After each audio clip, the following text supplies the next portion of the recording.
Assalamualaikum warahmatullahi wabarakatuh. Kali ini saya mau bahas tentang kelebihan yang dimiliki tim nasional Indonesia U23 di ajang Piala AFF U23 yang kemarin. Sebelum masuk ke pembahasan, mari kita simak dahulu persaudaraan dan keakraban yang mungkin akan sangat sulit untuk dipisahkan.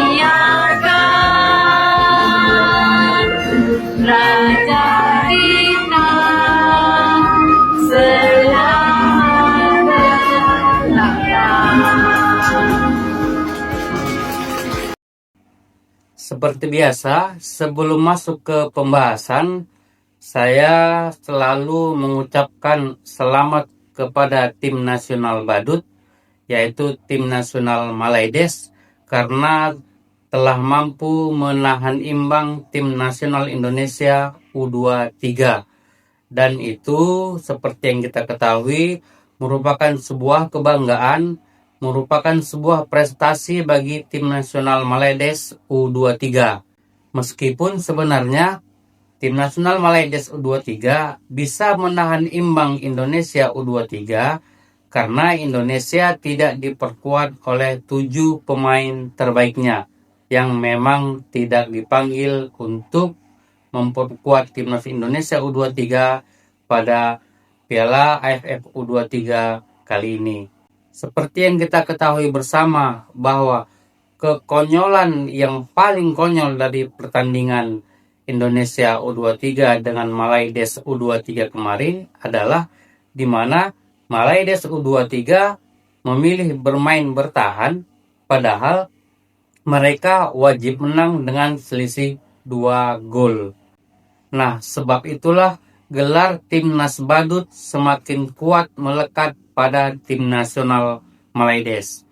Mereka harus menang tapi malah main bertahan. Kan benar-benar badut. Tapi walaupun begitu kita harus menghormatinya. Nah, cara terbaik untuk menghormati badut adalah dengan menertawakannya. Seperti yang dapat kita lihat data di sini bahwa Piala AFF U23 ini sudah dilaksanakan sebanyak 5 kali, yaitu tahun 2005, 2019, 2022, 2023, dan tahun 2025. Di tahun 2005 juaranya adalah Thailand.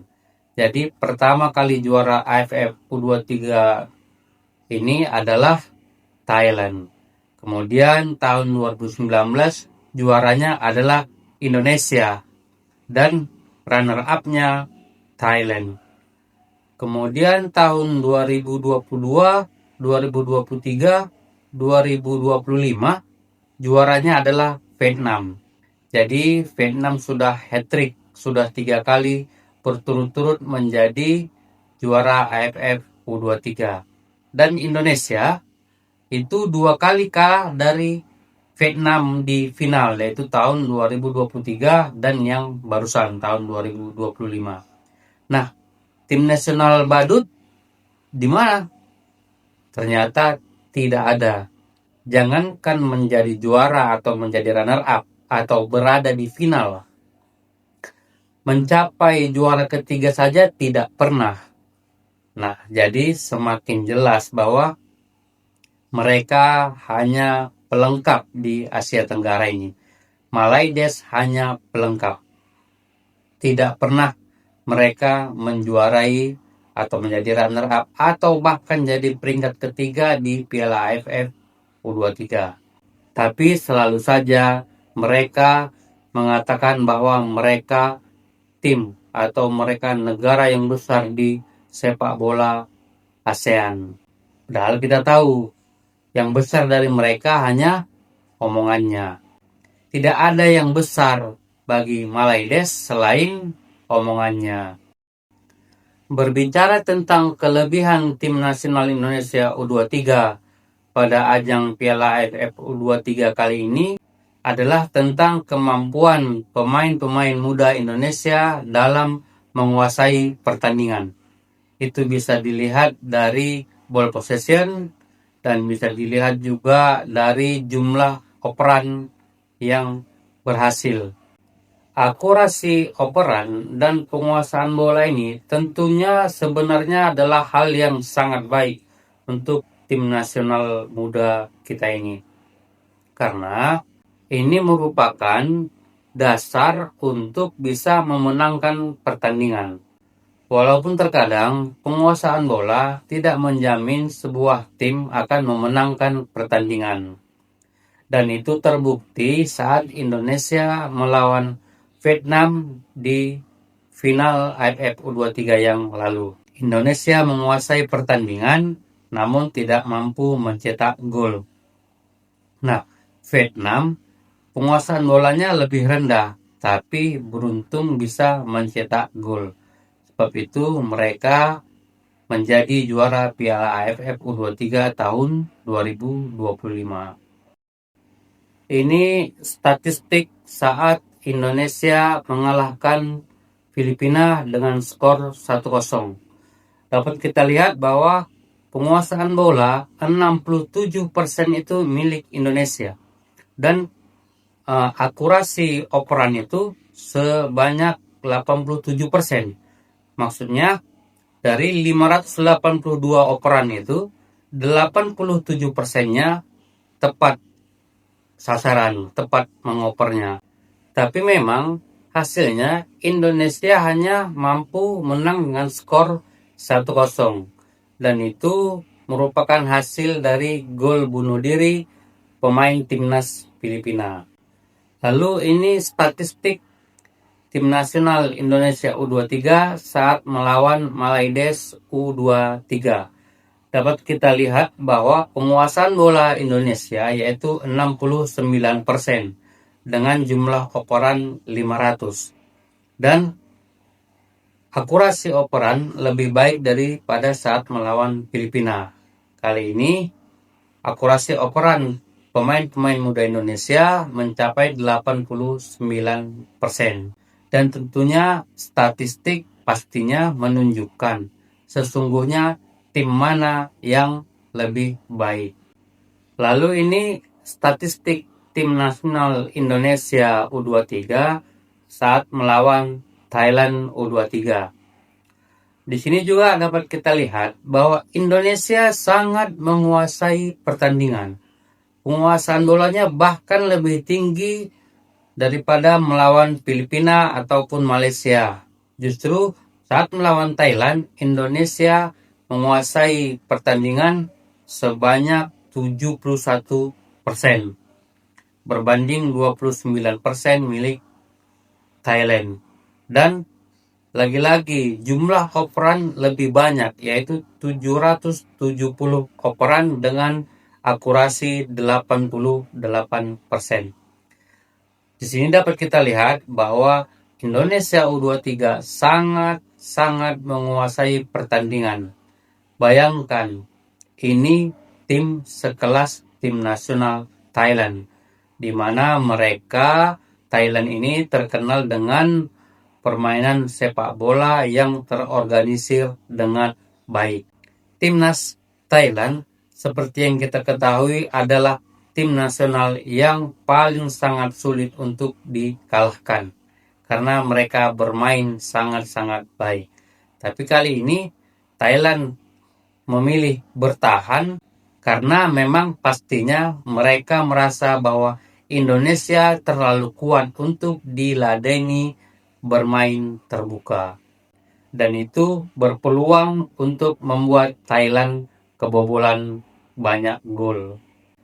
Dan ini statistik di partai final, yaitu Indonesia U23 versus Vietnam U23. lagi-lagi Indonesia menguasai pertandingan. Saat melawan Vietnam, Indonesia menguasai bola sebanyak 68% berbanding 32% dengan tim nasional Vietnam. Dan jumlah operannya 507 kali operan dengan akurasi 86%. Lagi-lagi kita lihat bahwa Indonesia menguasai pertandingan. Dari mulai melawan Filipina, Malaysia, Thailand, dan terakhir Vietnam ini, Indonesia menguasai pertandingan. Nah, itu berarti tim lawan keempat negara ini merasa bahwa Indonesia adalah tim yang sangat kuat. Karena itu mereka lebih memilih bermain bertahan. Karena jika bermain menyerang, bermain terbuka, mereka berpeluang untuk kalah. Saking kuatnya tim nasional Indonesia ini. Dan tentunya itu merupakan sebuah kemajuan. Karena selama ini, seperti yang kita ketahui, Vietnam dan Thailand itu tidak pernah merasa takut melawan tim nasional Indonesia.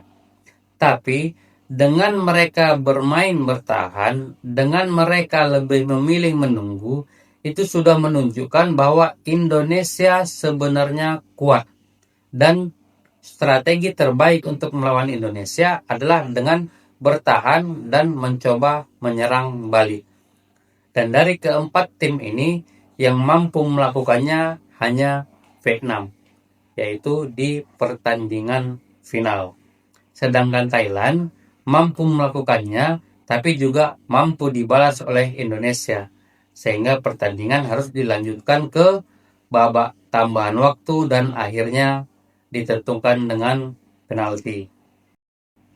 Dari statistik yang kita lihat tadi di keempat pertandingan yang dilakukan oleh tim nasional Indonesia U23, sebenarnya kita bisa melihat seperti apa prospek tim ini ke depannya nanti. Karena sepak bola tentunya bermula dari kemampuan kita untuk memegang bola, mengendalikan pertandingan, dan berupaya untuk menciptakan gol. Nah, tentunya tim kepelatihan sudah bisa menerapkan taktik penguasaan bola. Nah, tinggal ke depannya bagaimana memperbaiki pemain-pemain yang berposisi sebagai gelandang untuk bisa lebih baik, lebih aktif, dan memperbaiki bagaimana tim ini bisa mencetak gol lebih banyak lagi. Dan sama-sama kita nantikan saat kualifikasi Piala Asia U23 yang dilaksanakan di bulan November nanti, Timnas U23 Indonesia ini sudah mencapai level yang lebih tinggi lagi. Karena juga memang nantinya akan ditambah oleh pemain-pemain yang abroad, pemain-pemain yang berkarir di luar negeri. Jadi, sama-sama kita nantikan bagaimana perkembangan tim nasional Indonesia U23 yang tentunya sangat-sangat kita harapkan untuk bisa lolos ke Piala Asia U23 nantinya. Saya pikir itu aja. Assalamualaikum warahmatullahi wabarakatuh.